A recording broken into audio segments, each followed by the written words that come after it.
High everyone, welcome to my channel. दाल भाटीची recipe ही खानदेशामध्ये खूप खाल्ली जाते.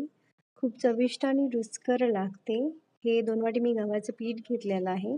थोडासा ओवा टाकायचा, चवीनुसार मीठ आणि क्वांटिटीनुसार तुम्ही तूप टाकायचं त्याच्यामध्ये. मी 4 चमचे तूप घेतलेलं आहे. मस्त मिक्स करून घ्यायचं. त्यानंतर थोडं-थोडं पाणी टाकून त्याचं डो बनवायचा.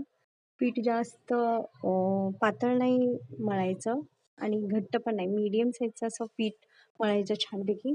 त्यासोबत मी मस्त झणझणीत असं भरीत बनवणार आहे आणि त्यानंतर हे आप्पे पात्रामध्ये छान भाटी करून घ्यायच्या आणि त्याच्यामधून छान असं चाकूनी चिरा पण टाकायच्या आणि त्याच्यामुळे ते छान भाजलं जातं आणि मीडियम गॅसवरती छान खरपूस भाजून घ्यायचं. वरतून तूप टाकून भाजायचं. हे माझी भाटी रेडी आहे.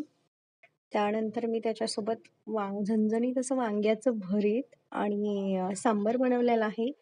त्याच्यावरतून मस्तपैकी असं तूप टाकायचं भाटीवरती आणि सांबार आणि भरितासोबत तुम्ही खाऊ शकता. खूप रुचकर लागते, खूप चविष्ट, टेस्टी. तुम्ही पण नक्की करून बघा. प्लीज लाईक, शेअर, कमेंट करा. Thank you. कशी झाली डिश सांगा माझी.